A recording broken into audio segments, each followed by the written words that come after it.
Peoples party और नून league के coordination committee के इजलास की अंदरूनी कहानी सामने आ गई। ज़राए के मुताबिक पीपल्स पार्टी ने पंजाब में अदम ताउन पर तहफ़्फ़ुज़ात का इजहार कर दिया है।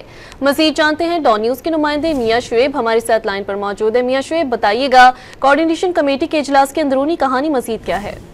जी बिल्कुल, पीपल्स पार्टी ने पंजाब में एक बार फिर अदम तावन पर तहफ़्फ़ुज़ात का इजहार किया है। ज़राए बताते हैं कि पीपल्स पार्टी रहनुमाओं की जानिब से तहफ़्फ़ुज़ात का इजहार करते हुए कहा गया कि हमारे मसाइल यूं के तू है, कोई तवज्जो नहीं दी जा रही, जिस पर पीपल्स पार्टी और नून लीग ने जो नहरों के मामले पर भी जो है वो टेक्निकल कमेटी तश्कील देने का फैसला किया है। ज़राए के मुताबिक दोनों इत्तेहादियों ने नहरों समेत दीगर इशू पर जो मजीद आपसी राब्ते में जो है वो रखने पर इत्तफाक किया है और रहनुमाओं ने ये भी इत्तफाक किया कि नहरों के मामले पर मुकम्मल इत्तफाक की राय पैदा किया जाए।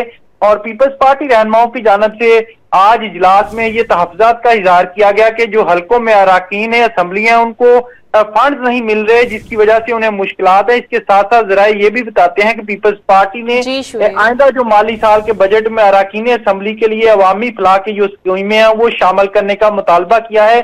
ज़राए ये बताते हैं कि दोनों जमातों की जानब से इत्तेहादियों ने आइंदा मशावरत के बाद आइंदा हफ्ते जो है पेशरफ्त के बाद इजलास दोबारा करने का जो फैसला किया है। जी, तफसीलात से आपने आगाह किया, शुक्रिया शुएब।